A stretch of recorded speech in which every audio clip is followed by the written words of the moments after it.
প্রতিদিন ভালো থাকুন, প্রতিদিন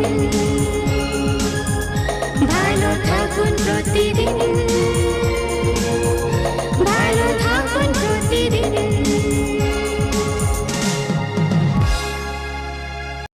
নমস্কার, ভালো থাকুন প্রতিদিন অনুষ্ঠানে আপনাদের সকলকে স্বাগত। দর্শকরা, ভালো থাকার সিক্রেটটা সেটা জানা আমাদের অবশ্যই দরকার। সুস্থ জীবনযাপন যেখানে একটা ওভারঅল প্যাকেজ, অর্থাৎ মেন্টালি ফিজিক্যালি বোথ যখন আমরা উভয়ভাবেই যখন আমরা সুস্থ থাকবো, সেটাকেই বলা হবে একটা সুস্থ জীবন, সুন্দর জীবন, সুখময় জীবন। তো সেই জন্য আমরা চেষ্টা করি আমাদের প্রতিটি পর্বের মধ্যে দিয়ে সেই ভালো থাকার সিক্রেটটাকে রিভিল করা। তাই জন্য আমরা বিভিন্ন পর্বের মধ্যে দিয়ে কখনো আমাদের পার্সোনালিটি ডেভেলপমেন্টের ওপরে কীভাবে আমরা জোর দিতে পারি, কীভাবে আরও ডেভেলপ করতে পারি সেই দিকে আমরা নজর রাখি, সেসব নিয়ে আলোচনা করি। বা মেন্টালি ফিজিক্যালি হেলদি হওয়ার জন্য কী টিপস আমাদের দরকার দৈনন্দিন জীবনে, সেটা নিয়ে আলোচনা করি। কিন্তু এছাড়াও ভালো থাকার জন্য আমরা আরও কয়েকটি পথও অবলম্বন করি, যেমন পূজা পাঠ।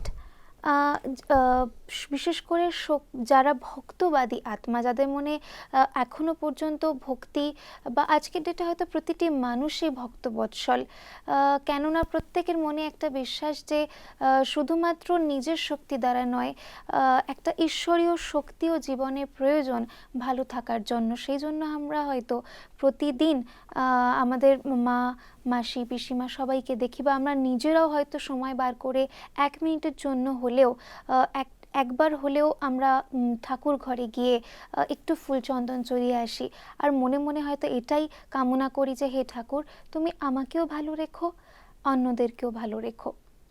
কিন্তু ভালো থাকা শুধুমাত্র কামনা করলেই হয় না। এই ভক্তি, পূজা পাঠ এগুলো আমাদের জীবনের একটা অবিচ্ছেদ্য অঙ্গ বটে, কিন্তু এর পিছনে আসল যে রহস্যটা সেটা আমাদের অবশ্যই জানা দরকার। কারণ ভক্তির সাথে ভক্তিকে আমরা এমন একটা জায়গায় নিয়ে চলে গেছি আজকে, যেটা কিনা একটা অন্ধবিশ্বাসের পর্যায়ে পৌঁছে গেছে। তো সেখান থেকে আমাদের অবশ্যই জানা দরকার, শুধু অন্ধবিশ্বাসের মতো আমরা ভক্তি করব না, আমরা তার পিছনে থাকা যে রহস্যটা, আসলে ভক্তি বা আধ্যাত্মিকতা যেটা আমাদের মূল লক্ষ্য।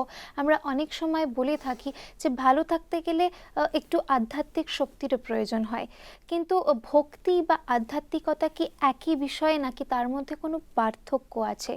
তো আধ্যাত্মিক শক্তিকে জানার জন্য কি ভক্তি করা একান্তই প্রয়োজন, নাকি এটি সম্পূর্ণ একটি আলাদা অংশ? তো সেই জন্য আমরা এই বিষয় নিয়ে আলোচনা করার জন্য এক বিশেষ অতিথিকে আমাদের সাথে পেয়েছি আজকে স্টুডিওতে, যার নাম বিকে সুজয় ভাই। তো চলুন তার সাথে পরিচয় করা যাক। নমস্কার সুজয় ভাই। ওম শান্তি। অনেক অনেক স্বাগত আপনাকে আমাদের স্টুডিওতে। সুজয় ভাই, যিনি প্রফেশনালি একজন টিচার, এছাড়াও তিনি RERF অর্থাৎ Rajyoga education and research foundation collaborated with Annamalai university থেকে তিনি MBA ট্রেনিং করছেন। তো এই ভক্তি বা স্পিরিচুয়ালিটির পিছনে আসল কি সিক্রেট রয়েছে, সেটা আমরা তার থেকেই জেনে সেই রহস্য উন্মোচন করব। তো চলুন তার সাথে কথা বলা যাক। সুজয় ভাই, পূজা পাঠ বা আধ্যাত্মিকতা এটা আমাদের জীবনের একটা অবিচ্ছেদ্য অঙ্গ, কারণ ভালো থাকতে গেলে আমরা মনে করি শুধুমাত্র ফুড, ক্লথ অ্যান্ড শেল্টার আমাদের এনাফ নয়। সেক্ষেত্রে হয়তো আমাদের একটু মনের ভক্তি, বিশ্বাস, আস্থা এগুলোকেও মেনটেন করা দরকার। যার জন্য আমরা যখনই কখনো অসুস্থ হয়ে পড়ি তখনই আমরা দেখি মা বা আমাদের সিনিয়র যারা আছেন বাড়িতে, তারা ঠাকুর ঘরে গিয়ে বা কোনো মন্দিরে গিয়ে পূজা অর্চনা করেন যে হে ঠাকুর, তুমি আমার ছেলেকে বা মেয়েকে বা আমার পরিবারের সদস্যকে তুমি ভালো করে দিও। তো ভালো থাকার জন্য যে পূজা পাঠ এগুলো দরকার, তো সেটা তো বুঝলাম, কিন্তু আধ্যাত্মিক বিষয়টা আসলে কি? আধ্যাত্মিকতার সাথে কি ভক্তির কোনো সম্পর্ক আছে, নাকি আধ্যাত্মিকতার অন্য কোনো পরিভাষা আছে? আসলে স্পিরিচুয়ালিটিটা হচ্ছে সেলফ আন্ডারস্ট্যান্ডিং, নিজের একটা proper understanding about our self, মানে নিজের প্রতি একটা আওয়ার সেলফ আন্ডারস্ট্যান্ডিং তৈরি করাটাই হচ্ছে স্পিরিচুয়ালিটি। এবার স্পিরিচুয়ালিটির যেটা বেসিক্যালি যে প্রবলেমটা হয়ে থাকে বা আমরা যেটা বুঝতে ভুল করি, যে আমরা সেটাকে ভক্তি বা ডিভোশনের সাথে কিন্তু বেশিরভাগ সময় অ্যাসোসিয়েট করে ফেলি। আমরা যেমন পূজা অর্চনাকেও এখন স্পিরিচুয়ালিটির জায়গায় রাখি, ধর্মকে আমরা স্পিরিচুয়ালিটি ভাবি, আবার কোনো কোনো সময় ভাবি যে স্পিরিচুয়ালিটি মানে হচ্ছে কোনো একটা নির্জন স্থানে গিয়ে সংসারের সমস্ত দায় দায়িত্ব ত্যাগ করে সেখানে বসে স্পিরিচুয়ালিটি করা। কিন্তু স্পিরিচুয়ালিটি অ্যাকচুয়ালি সেটা নয়। স্পিরিচুয়ালিটি হচ্ছে লিভিং উইথ দ্য স্পিরিট, মানে আমার সেই স্পিরিটটা, আমার সেই এনথুজিয়াজমটাকে মেনটেন করাটাই হচ্ছে স্পিরিচুয়ালিটি, একটা আন্ডারস্ট্যান্ডিং তৈরি করা আমি একজনের সাথে কিভাবে বিহেভ করব। অ্যান্ড বেসিক্যালি এটাও বলা যায় যে spirituality is nothing just a definition of how to behave others, মানে একটা অ্যাওয়ারনেস তৈরি করা আরেকজনের সাথে কিভাবে আমার বিহেভিয়ারটা হবে। এবং আমরা যেটা আগেও অনেকবার আলোচনা করেছি যে behaviour is the seed of everything, মানে আমাদের বিহেভিয়ারটা কেমন হবে সেটার উপরেই কিন্তু টোটাল সোসাইটি, ফ্যামিলি এবং আমার পার্সোনাল লাইফটাও কিন্তু ডিপেন্ড করছে। সেই particular sense of behaviour and awareness, এইটাই কিন্তু স্পিরিচুয়ালিটি তৈরি করে, এটাই কিন্তু স্পিরিচুয়ালিটির আসল কাজ। এবং স্পিরিচুয়ালিটি আরও একটা জিনিস করে, যখনই সিন্স দ্য ডে আমি স্পিরিচুয়ালিটি প্র্যাকটিস শুরু করছি, সেদিন থেকে আমার প্রতি আমার একটা পারসেপশন বা আমার নিজের প্রতি নিজের নজরটা বদলে যাচ্ছে। সেই বদলটা কীরকম না, আমরা সাধারণত বলে থাকি অ্যাকসেপ্টেন্সের কথা, আমরা বলে থাকি অ্যাপ্রিসিয়েশনের কথা, আমরা বলে থাকি লাভ বা ভালোবাসার কথা, কিন্তু আমরা কখনো কি এটা ভেবেছি যে আমরা নিজেকে কতটা ভালোবাসি, নিজেকে কতটা অ্যাপ্রিসিয়েট করি বা নিজেকে কতটা অ্যাকসেপ্ট করি? স্পিরিচুয়ালিটির ফার্স্ট ডেফিনেশনটাই হচ্ছে accept your self, appreciate your self and love your self first. আগে নিজেকে ভালোবাসতে শেখো, আগে নিজেকে অ্যাপ্রিসিয়েট করো, আগে নিজেকে অ্যাকসেপ্ট করো। এক্স্যাক্টলি, কারণ নিজেকে যতক্ষণ না আমরা ক্লিয়ারলি জানতে পারছি, নিজের প্রতি যতক্ষণ একটা সেলফ রেসপেক্ট তৈরি হচ্ছে, ততক্ষণ পর্যন্ত হয়তো আমি প্রপারলি কাউকে রেসপেক্ট দিতেও পারবো না। মানে আমার কাছে দুটো রুটি রয়েছে, আমি ক্ষুধার্ত খুবই, সেখানে আমি নিজে না খেয়ে তো অন্যকে আমি কি করে আমি খাওয়াতে পারি? মানে তার খিদে মেটানোর আগে তো আগে আমার নিজের খিদেটা মেটাতে হবে। এক্স্যাক্টলি, এখানে অনেকটাই মেন্টাল হাঙ্গার, যেটা আপনি বলেন খিদেটা, আগে আমার নিজের খিদেটা যেটা মেটাবো সেটা হচ্ছে যে আমার অ্যাকসেপ্টেন্স আমার কাছে, আমার অ্যাপ্রিসিয়েশনটাকে আগে নিজেকে করি, আগে আমি নিজেকে নিজে ভালোবাসতে শিখি, তারপরে তো আমি আরেকজনের প্রতি এই সমস্ত সেন্সগুলো দেবো। কারণ অ্যাকচুয়ালি আমার উপরে একটা পরিবার দাঁড়িয়ে রয়েছে, সেখানে আমি যদি ফিট না থাকি তাহলে আমি বাকিদের কিভাবে ফিট রাখবো? আমার নিজের প্রতি আমার ভালোবাসা নেই, তো আমি অন্যকে ন্যাচারালি আমার মধ্যে থাকা ঘৃণাটাই প্রকাশ হবে। এক্স্যাক্টলি, শুধুমাত্র আমার উপর পরিবারটা দাঁড়িয়ে আছে এটাই নয়, আমার উপর পুরো দেশ, তার সোসাইটি, সমস্ত কিছু আমাকে কেন্দ্র করে অনেক কিছু, একজন পার্টিকুলার ব্যক্তিকে কেন্দ্র করে তার অনেকগুলো অ্যাসপেক্টস কাজ করছে। সেই প্রত্যেকটা অ্যাসপেক্টসকে প্রপারলি ইউটিলাইজ করা এবং প্রপারলি এক্সিকিউট করা, তার জন্য প্রপার স্পিরিচুয়াল নলেজ যদি না থাকে, স্পিরিচুয়াল আন্ডারস্ট্যান্ডিং যদি না থাকে। আমরা পজিটিভ থিঙ্কিংয়ের কথা বলেছি, সেই পজিটিভ থিঙ্কিংটা করে কি? পজিটিভ থিঙ্কিংটা একটা সেন্স অফ আন্ডারস্ট্যান্ডিং তৈরি করে, সেন্স অফ টলারেন্স তৈরি করে। এই পজিটিভ থিঙ্কিংটা যে সেন্স অফ আন্ডারস্ট্যান্ডিং এবং সেন্স অফ টলারেন্স তৈরি করলো, এটা আমাদের মধ্যে কিন্তু একটা ভার্চু বা গুণ হিসাবে প্রকাশিত হলো। এই টোটাল জিনিসটা, এই পজিটিভ থিঙ্কিংয়ের যে সিডটা, সেইটা কিন্তু সেই স্পিরিচুয়ালিটির দ্বারাই হয়। আধ্যাত্মিকতা প্রপার যদি না থাকে, স্পিরিচুয়াল নলেজ যদি না থাকে, তাহলে কিন্তু এটা হবে না। এবং সবথেকে বড় ফ্যাক্ট যেটা, সেটা হচ্ছে এই ইউনিভার্সে, মানে এই পৃথিবীতে যে কজন ব্যক্তি রয়েছেন, every human being, irrespective of culture, Creed and gender, প্রত্যেকেই কিন্তু স্পিরিচুয়াল বিং, কেউ নন স্পিরিচুয়াল নয়। কারণ আমরা প্রত্যেকেই, যেটা আপনি বলেছিলেন যে আপনার প্রত্যেকে হয়তো একটা স্পিরিট, এক্স্যাক্টলি, সেই জন্য আমরা স্পিরিচুয়াল বিং। এক্স্যাক্টলি, আমরা যেহেতু স্পিরিট, সেই জন্য we are all spiritual being. এই আধ্যাত্মিকতাটা আমাদের কিন্তু একটা জন্মগত একটা অধিকারও বলতে পারেন, এবং এটা আমাদের প্র্যাকটিস। আমাদের এটা সবসময় প্র্যাকটিস করতে হবে এবং করছিও, কিন্তু সেই পারসেপশনটা প্রপারলি যেহেতু ভুলে গেছি, সেই জন্য আমরা আসল যে কোয়ালিটিসগুলো আছে, ভার্চু যেগুলো, সেগুলো কিন্তু টার্নড হয়ে গেছে ভাইসেসে। আর বেশিরভাগ সময় আমরা ভাইসটাকেই আমরা বার করে আনছি। এটাই হচ্ছে প্রপার স্পিরিচুয়ালিটি। মানে যেহেতু আমরা স্পিরিট, সেই জন্য আমরা একটা স্পিরিচুয়াল বিং, সেই জন্য আমাদের স্পিরিচুয়াল পাওয়ারটা যেটা আমরা গেইন করার চেষ্টা করি, সেটা হয়তো আমাদের মধ্যেই আছে। এক্স্যাক্টলি। তো সেটাকে জাস্ট আমাকে ডেভেলপ করতে হবে। কিন্তু এখানে একটা প্রশ্ন আসে যে স্পিরিচুয়ালিটিকে জানা কেন প্রয়োজন, বা আমাদের স্পিরিচুয়ালিটি পারপাসটা কি? এক্স্যাক্টলি। স্পিরিচুয়ালিটির যে ফার্স্ট অ্যান্ড ফরমোস্ট পারপাস, যেটা আমি যদি একটা হিউম্যান বিংকে যদি আমি এখন ডিফাইন করি বা ইম্যাজিন করি, তার কতগুলো কিন্তু পার্টিসিপেশন, তার কতগুলো রোল আছে টোটাল তার লাইফস্টাইলে। প্রথমে হচ্ছে তার একটা ওয়েল বিং, তার ইনার ওয়েল বিং, এবং তার এক্সপার্টিস অ্যাজ এ পার্সন। সে কিভাবে অ্যাজ এ হিউম্যান বিং কিভাবে তার বিহেভিয়ার করছে, তার অ্যাক্টিংটা কিরকম, সেটা হচ্ছে তার এক্সপার্টিস অ্যাজ এ পার্সন। তারপরে আসছে তার লিডারশিপ পোটেনশিয়ালিটি, এরপরে আসছে তার প্রফেশনাল প্রোফাইল। এইভাবে একটা হিউম্যান বিংয়ের টোটাল আমরা লাইফ সাইকেলটাকে ডিফাইন করতে পারি। প্রথমেই যেটা আসছে যে ইনার ওয়েল বিং, এই ইনার ওয়েল বিংটা কিন্তু তৈরি হয় সেই সেন্স অফ স্পিরিচুয়ালিটি থেকে। এবং কেন ইনার ওয়েল বিং? প্রত্যেকটা যে কটা তিনটে অ্যাসপেক্টসের কথা বললাম, প্রত্যেকটা অ্যাসপেক্টসই কিন্তু আসছে স্পিরিচুয়ালিটি থেকে, এবং প্রত্যেকটা অ্যাসপেক্টস ডেভেলপড করে by the sense of spirituality. আমি যদি বলি লিডারশিপ পোটেনশিয়ালিটি, আমি যদি নিজেকে প্রপারলি না জানি, নিজের সম্বন্ধে প্রপার অ্যাওয়ারনেস না থাকে, নিজে যদি সেই স্টেজ অফ লিডারশিপে না যেতে পারি, তাহলে আমি কি করে অপরকে আমি সেই জায়গায় আমি একটা রাস্তা দেখাতে পারবো? আমার মধ্যেও যদি অনেক রকমের ভাইসেস থাকে, আমার মধ্যে যদি অনেক রকমের দোষ ত্রুটি থাকে, আমি অপরকে তো সেই গুণগুলো প্রকাশ করতে পারবো আমার না। যে স্পিরিচুয়াল পাওয়ার রয়েছে, সেটা সম্পর্কে যদি আমি নিজে ওয়াকিবহাল না হই, নিজে আমি না জানি, তাহলে আমি অন্যকেও সে গাইড করতে পারবো না। এক্স্যাক্টলি। প্রপার গাইডেন্সটা আসবে সেই কিন্তু পাথ অফ স্পিরিচুয়ালিটিতে, আন্ডারস্ট্যান্ডিংটা তৈরি হবে সেই পাথ অফ স্পিরিচুয়ালিটিতে। সেন্স অফ পিউরিটির যদি কথা বলি, সেন্স অফ টলারেন্সের কথা বলি, এগুলো তো আমাদের একটা বেসিক কোয়ালিটিস, কিন্তু আমরা সেই কোয়ালিটিসগুলো প্রপারলি ইউটিলাইজ করতে পারছি না কেন? না আমরা এই যে অ্যাসপেক্টসগুলোকে ভুলে গেছি। আমাদের যে চারটে ডেফিনাইট অ্যাসপেক্টস রয়েছে লাইফে, আমার ইনার ওয়েল বিংটাকে প্রথমে চেক করি যে আমি প্রপারলি ওয়েল ইকুইপড কিনা। আমি একজনকে গাইড করব, বা আমি একটা কোনো কাজ করব, বা একটা ফ্যামিলি চালাবো, তার আগে আমাকে সবসময় দেখতে হবে আমার ইনার ওয়েল বিং। আমরা ইনার ওয়েল বিংকে ডিফাইন করি কিন্তু ফিজিক্যাল ওয়েল বিং দিয়ে। আমরা স্বাস্থ্য সচেতন হয়ে যাচ্ছি খুব বেশি, কিন্তু মানসিক সচেতনতা আমাদের মধ্যে সেই জায়গায় যাচ্ছে না। আর এই মানসিক সচেতনতা যেহেতু যাচ্ছে না, সে হেলথ কনসাস হওয়া সত্ত্বেও এত রকমের ডিজিজ আমাদের মধ্যে কিন্তু আসছে। এক্স্যাক্টলি, মানে একটা সুন্দর সুস্থ জীবন, যেটা আমি শুরুতেই বলছিলাম যে সুন্দর সুস্থ জীবনযাপন মানে সেখানে ফিজিক্যালি আমি ওয়েল অ্যান্ড গুড সেটা নয়, আমাকে মেন্টালিও সব থেকে বেশি ইম্পর্টেন্ট মেন্টাল ওয়েলবিং।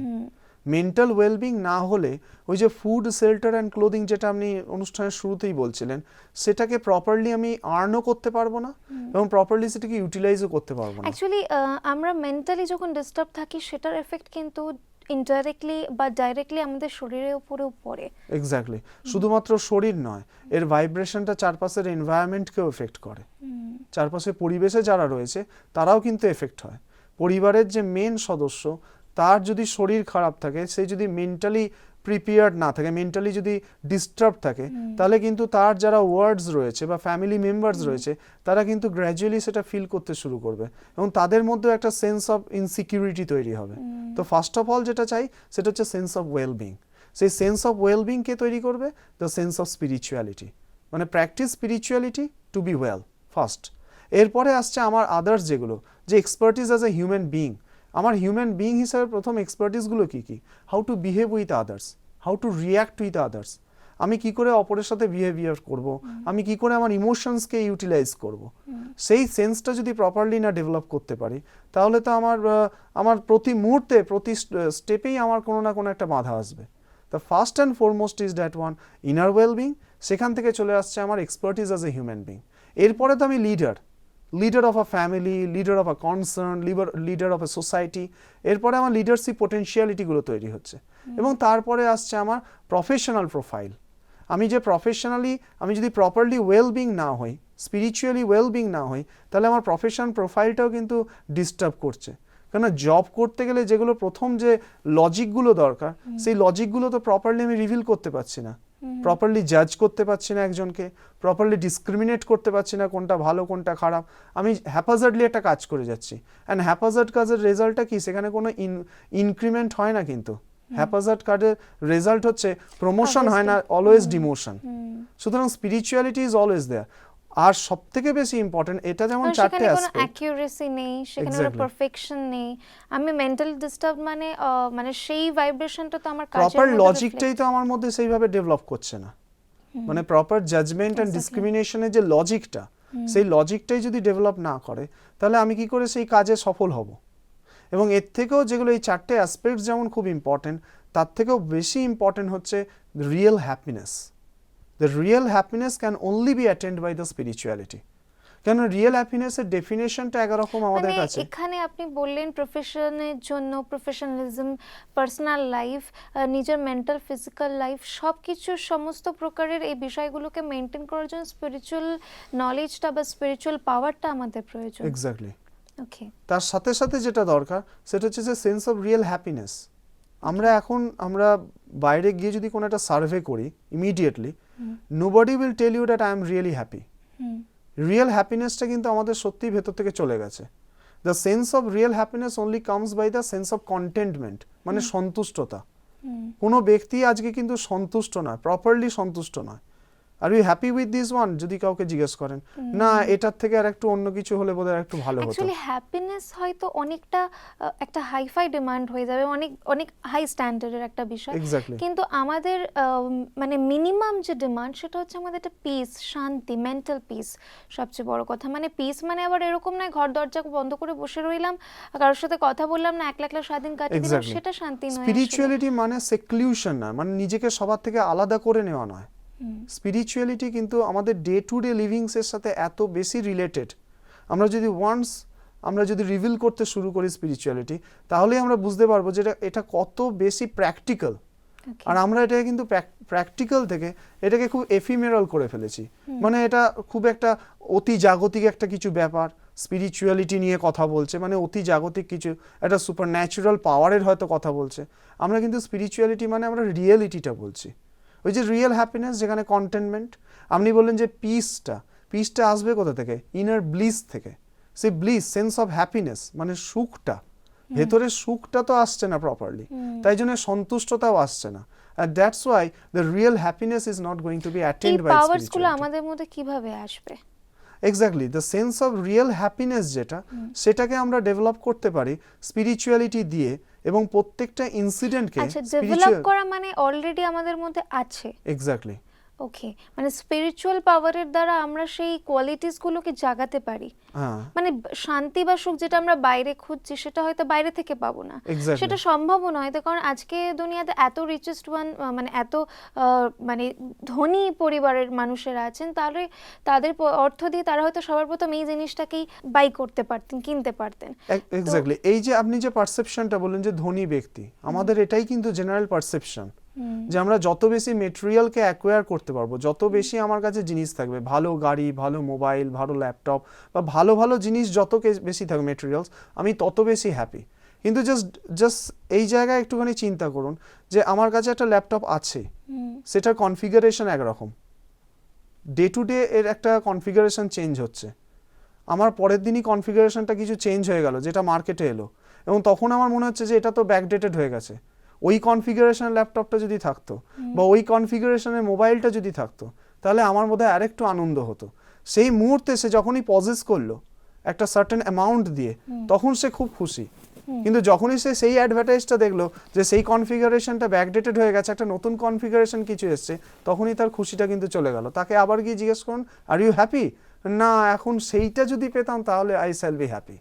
মানে আমাদের মেটেরিয়ালিস্টিক ডিমান্ড সমানে বেড়ে যাচ্ছে, কিন্তু সেইটাকে দেখতে গিয়ে আমরা হয়তো আমাদের আসল যে চাহিদা, মনের যে চাহিদা, যেটা আমাদের একটা সুন্দর সুস্থ জীবনের জন্য প্রয়োজন, মানসিক সুখ শান্তি, সেটাকে আমরা হারিয়ে ফেলি। এক্স্যাক্টলি। আমরা কোনো ঘটনার, এই যে রিয়েল হ্যাপিনেস অ্যাটেনমেন্ট করার কথা বললেন, এবং বললেন এটা তো আমরা মেটেরিয়ালস দিয়ে কি পারসেপশন, মেটেরিয়ালস দিয়ে কি আমরা পেতে পারি? এক্স্যাক্টলি নট, আমরা মেটেরিয়ালস দিয়ে পেতে পারি না প্রথমত। দ্বিতীয়ত আপনি বললেন যে এটাকে অ্যাটেন্ড করার জন্য কি কি উপায় আছে। অ্যাটেন্ড করার জন্য খুব ডেফিনাইট স্পিরিচুয়ালিটিতেই একমাত্র রাস্তাটা বলা আছে, যেটা অন্য কোনো উপায় নেই। আর স্পিরিচুয়ালিটিতে একমাত্র বলা আছে that is to define each and everythings with spiritual awareness. Spiritual awareness দিয়ে প্রত্যেকটা ঘটনা, প্রত্যেকটা incident, that is personal, family and professional, প্রত্যেকটা ঘটনাকে আমরা স্পিরিচুয়াল অ্যাওয়ারনেস দিয়ে প্রপারলি ডিফাইন করতে পারি। তারপরে সেটাকে স্পিরিচুয়াল আন্ডারস্ট্যান্ডিং তৈরি করতে পারি অ্যান্ড স্পিরিচুয়াল অ্যানালাইসিস করতে পারি। আমরা যখন থেকে spiritual awareness, understanding and analysis আমাদের মধ্যে আনবো, তখনই কিন্তু রিয়েল হ্যাপিনেসের রাস্তায় আমরা এক স্টেপ এগিয়ে যাব। এরপরে সেগুলোকে ইমপ্লিমেন্ট করার ব্যাপার আসছে। অ্যান্ড সিন্স দ্য ডে আমি যখন থেকে এগুলো ইমপ্লিমেন্ট করতে শুরু করবো, and I am damn sure the real happiness will be attend. The real happiness সেদিন থেকেই পাওয়া শুরু হয়ে যাবে। ওকে, এখানে একটা প্রশ্ন আসছে সুজয় ভাই, আপনি বললেন যে রিয়েল হ্যাপিনেসকে অ্যাটেইন করার জন্য আমাদের তিনটে বিষয়ের প্রয়োজন, একটা স্পিরিচুয়াল অ্যাওয়ারনেস, একটা spiritual understanding and spiritual analysis. তো স্পিরিচুয়াল অ্যাওয়ারনেস, আন্ডারস্ট্যান্ডিং বা অ্যানালিসিস সম্পর্কে যদি একটু আমাদের ক্লারিফাই করে বলেন, স্পিরিচুয়াল অ্যাওয়ারনেস বিষয়টা কি? অবশ্যই স্পিরিচুয়াল অ্যাওয়ারনেসটা হচ্ছে cultivating the sense of getting heart. এই হার্টটা এখন এত পপুলার ওয়ার্ড হয়ে গেছে যে আমরা খুব তাড়াতাড়ি কিন্তু we are getting hurt and making other hurts, মানে আমরা নিজেরাও হার্ট হই এবং অপরকেও হার্ট করি উইদাউট সেন্স। এবং এটা আমাদের একটা অফেন্সিভ ইনক্লিনেশনও তৈরি হয়ে গেছে। আমরা অপরকে ছোট করে, অপরকে অপমান করে বা হার্ট করে খুব বেশি আনন্দও পাই অনেক সময়, কেননা আমরা সবসময় একটা সেন্স কাজ করে আমাদের মধ্যে যে আমরাও তো হার্ট হয়েছি। তো সেই কাল্টিভেটিং দ্য সেন্স অফ হার্টটাকেই বলছে স্পিরিচুয়াল অ্যাওয়ারনেস। মানে আমি হার্ট হয়েছি কেন, তার প্রপার একটা স্পিরিচুয়াল একটা আন্ডারস্ট্যান্ডিং তৈরি করা এবং তার স্পিরিচুয়াল একটা সলিউশন বার করা, সেটাকেই বলা হচ্ছে স্পিরিচুয়াল অ্যাওয়ারনেস। এবার এই হার্ট একটা ইমোশন, আমি হার্ট হয়েছি, এটা কিন্তু অনেকগুলো সাবসিডিয়ারি ইমোশনসকেও কাজ করে। যেমন আমি অফেন্ডেড হয়ে যাই, যেমন আমাকে কেউ লেট ডাউন করে, ছোট করে, কেউ আমাকে বিট্রে করছে, কেউ আমার প্রমিসগুলোকে ব্রেক করছে। These are all related to heart. আমার হার্ট হওয়ার কিন্তু অনেকগুলো সাবসিডিয়ারি ইমোশনস কাজ করে। যেমন আমি অফেন্ডেড হয়ে যাচ্ছি, অফেন্ডেড হওয়ার স্পিরিচুয়াল অ্যানালাইসিসটা কী হবে, স্পিরিচুয়াল অ্যাওয়ারনেসটা কী কাজ করবে, আমি অফেন্ডেড কেন হই? আমরা অফেন্ডেড হই এই জন্য আমরা একটা পার্টিকুলার বিলিফ সিস্টেমের প্রতি স্টিক হয়ে থাকি। সেই particular dress, particular behaviour, particular appearance, আমরা ওই বিলিফ সিস্টেমটা আমাদের মধ্যে স্টিক করে ফেলি যে আমি ওই বিলিফ সিস্টেমে সেরকমভাবেই তাকে ব্যবহার করতে হবে, সেই রকম ড্রেসই তাকে পরতে হবে, সেরকমভাবেই সে আমার সাথে যেন বিহেভ করে বা তার অ্যাপিয়ারেন্সটা যেন সবসময় এরকমই থাকে। তার সাইকোলজিটা আমি বোঝার চেষ্টা করছি না, তার অ্যাপিয়ারেন্সটা আমার কাছে কিরকম থাকছে সেটার ব্যাপারে I am very much concern. তাহলে হার্টটা হলো কে, করলো কে? That particular person is not going to hurt me, I am getting hurt by myself. আমরা সবসময় ডিমান্ড করি অ্যাকর্ডিং টু আওয়ারসেলফ, মানে আমরা যেটা ভেবেছি সেটা কনক্লুশনটা আমাদের মতো করে আমরা ড্র করি, আমরা আমাদের মতো করে কনক্লুশন ড্র করি। ওই পার্টিকুলার বিলিফ সিস্টেমটাকে আমি সেটা তাকে স্যুট করছে না, তা সত্ত্বেও তাকে আমি ফোর্স করছি তাকে ওটা পড়ার জন্য বা ওটা করার জন্য। এক্স্যাক্টলি, সেজন্য সেটার জন্যই তো আমার মধ্যে আমি এই হার্ট সেন্সটা কে তৈরি করলো? সেই particular person is not liable for that creating that sense of heart. সেই ব্যক্তি তো আমাকে হার্ট করলো না এক্ষেত্রে, তাহলে আমি তো হার্ট হলাম, কেননা আমার মধ্যে আমি তো সেই বিলিফ সিস্টেমটা তৈরি করে রেখেছি, আমি খুব অফেন্ডেড, আমি বলবো কিনা আমার খুব একটা ইনস্ট্যান্ট রিয়াকশন, আমি offended, I am offended on you. For what reason? You are getting hurt by yourself. আমি নিজেই হার্ট হয়েছি, কেউ আমাকে ছোট করলো, লেট ডাউন। অ্যাকচুয়ালি এখনকার লাইফস্টাইল দেখলে হয়তো সেটা আমরা যদি নিজেকে নিয়ে আমরা একটু চেক করি নিজেকে, আমরা তো দেখবো আমরা সবচেয়ে বেশি কিন্তু ওন ক্রিয়েটেড প্রবলেমসে আমরা ভুগি। এক্স্যাক্টলি, আমি সেটার আবার সলিউশনটাও বলতে পারবো যখন প্রপার এটার ডেসক্রিপশনটা কমপ্লিট হবে।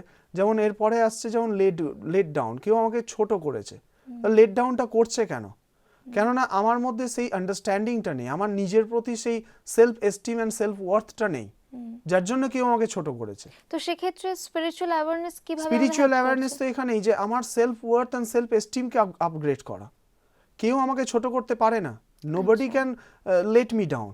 আমাকে ছোট করার অধিকার তো কারণ নেই, কারণ I am a spirit, I am a soul with all those natural qualities of love, peace, happiness and bliss. এবং আমার মধ্যে কি রয়েছে না, সেলফ কন্টেন্টমেন্ট রয়েছে এবং আমার মধ্যে ব্লিস রয়েছে, and that is in abundance, মানে প্রচুর পরিমাণে। সুতরাং আমাকে কেউ ছোট করার কারোর কোনো মানে জায়গাই নেই এখানে, কেউ ছোট করতে পারে না। কেউ আমার প্রমিস ব্রেক করেছে, always keep the spiritual awareness that promises are being made for breaking. প্রমিসগুলো তো বানানোই হয় ব্রেক করবার জন্য। এই স্পিরিচুয়াল অ্যাওয়ারনেসটা যদি আমাদের মধ্যে থাকে, তাহলেই আমরা কিন্তু খুব তাড়াতাড়ি এই সমস্ত যে হার্ট হওয়া, স্পেশালি হার্ট হওয়া, যেখান থেকে হ্যাপিনেস কিন্তু অনেক তাড়াতাড়ি নিচে নেমে যায়, হ্যাপিনেস কোসেন্টে যদি একটা গ্রাফ করা যায়, তাহলে দেখা যায় being heart means happiness drop করে যাচ্ছে। সেইটা কিন্তু খুব তাড়াতাড়ি আমরা রিকভার করতে পারবো। এবং এত কিছু করার পরেও যদি গেটিং হার্ট হয়, তাহলে আমাদের একটা মেন্টাল জিমে যেতে হবে। এখানে মেন্টাল জিমে সুপ্রিম ফাদার ওখানকার ইনস্ট্রাক্টর, উনি সবসময় একটাই এক্সারসাইজ করান এবং তিনি বলেন it is you not them. বারবার একটাই exercise, it is you not them, মানে তুমি হার্ট হয়েছো তার জন্য রেসপন্সিবিলিটি তোমার, তারা নয়। Take all kind of allegation. কিন্তু এখানে যদি এরকম কোনো প্রবলেমস আসে, সত্যিকারের এর পিছনে কোনো রিজন আছে হার্ট হওয়ার পিছনে, সত্যিকারের তার টার্গেটই ছিল আমাকে হার্ট করা? হতে পারে না। নোবডি ক্যান হার্ট ইউ, কেউ হার্ট করতে পারবে না, because you are an different spiritual entity. আমরা একটা ডিফারেন্ট স্পিরিচুয়াল এন্টাইটি, অ্যান্ড সবসময় একটা সেন্স কাজ করবে যে আমরা তো এখান থেকে কিছু নিতে আসিনি, we are just playing our own role. আমাদের রোলটা প্লে করব, আমরা চলে যাব।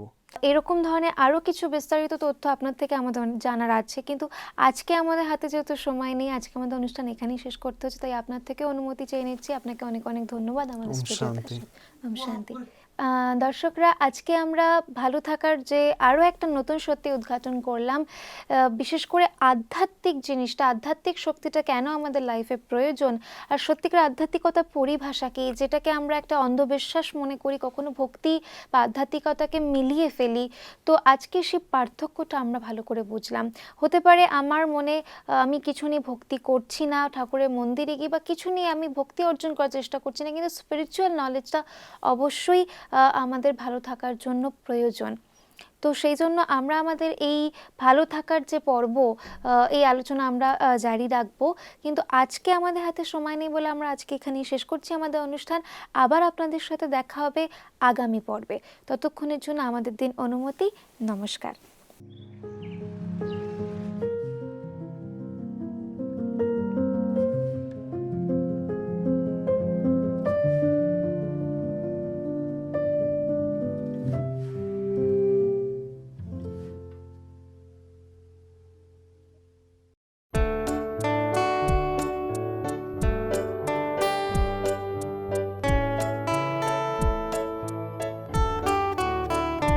বড় আশা করে এসেছি গো কাছে ডেকে লও, বড় আশা করে এসেছি গো কাছে ডেকে লও, ফিরায়ও না জননী, বড় আশা করে এসেছি গো